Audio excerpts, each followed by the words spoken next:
Having a little bit of the cold lately, but I've got one I want to share with you guys that I think you will enjoy. This happened up in Kansas. It was just another Tuesday evening. The sun was getting low in the sky here in Kansas. We had had a few things happen. Not a lot of bad things, just the hoots, the hollers, the whoops, just those kind of things. Sometimes there was a knock at the door, sometimes there was a scratch, but nothing too bad until this day. I was out in the garden, trying to get the last of the sweet corn before the heat spoiled it. The air was thick, and it was heavy, and the stalks were so high you could get lost in them. I was about 3 rows in, humming to myself when I felt like I was being watched.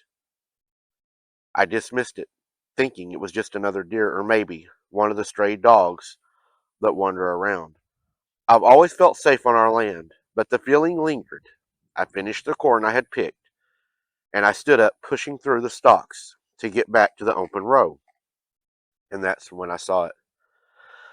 About 20 feet away at the edge of the cornfield, where it meets the tree line near the river, was a figure. It was big, bigger than any man I've ever seen. It was covered in shaggy hair.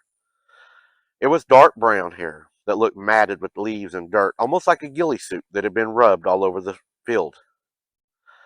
At first, I thought it was just a shadow, a trick of the setting sun, or a dog that had been rolling in the dirt, but it was way too big. And then it moved again.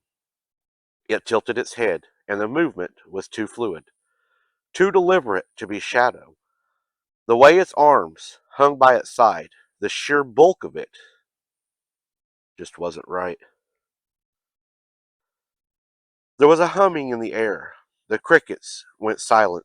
The whole world just had its breath that felt like taken from it.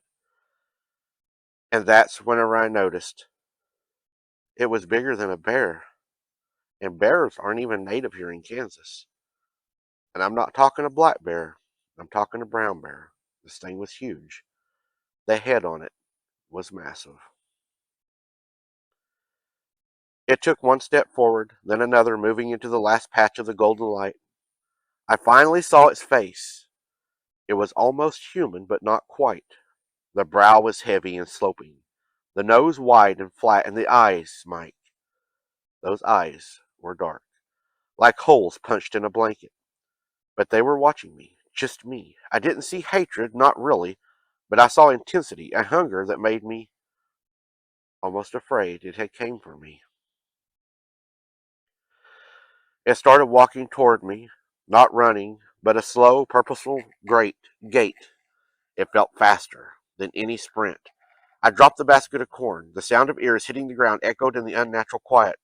It didn't stop, Mike. It just kept coming after me. I can't tell you how I found my legs. All I know is that I bolted, scrambling through the rows of corn, my arms flailing. The stalks ripped at my clothes and scratched my skin, but I didn't feel it. All I could hear was the rustling behind me, heavy, rhythmic motion that was keeping pace with my frantic steps. The smell of it hit me with a dumpy, musky odor. It smelled like a dog that had been wet, or maybe a rotting, dead roadside, something of that nature. I burst out of the cornfield and didn't look back until I reached the back door of the house. I slammed it and locked it in the old wooden frame, shuddering. My chest was heavy, my heart was racing. I was sick to my stomach, gasping for air as I was having a panic attack. I didn't see it as I looked out the door. I was afraid. I ran to the kitchen to grab the old 38 caliber pistol we keep in the drawer, and whenever I did, it started banging at the back door. And mind you, this is daylight. I was afraid and I was scared. And then I saw the large, black, matted hair covered in leaves walk across my back door, its head taller than the back door. It hasn't been back, and I hope that it doesn't. I've told my husband, and he's installed lights everywhere. My husband is a carpenter, and he knows how to do many things. He has wired so many lights that our house looks like a football game on Friday night. And it has not been back. He has told his friends what has gone on, and they have all arrived also with their hunting rifles, like a deer hunter on the first day, ready to strap that trophy to the hood of their truck. I pray it never comes back, but if it does, they promise me that they will be ready. I wanted to share my story, Mike, because the river this is close to is the Verdigris, and I know you've had a lot of things happen around that area. Thank you, your friend and viewer, Tammy. Well, thank you, Tammy, for sharing that. Got a sweat bee after me. Yeah, you never know, man. Daytime, kids are abducted in the daytime. People's abducted in the daytime. I don't think it just happens at night.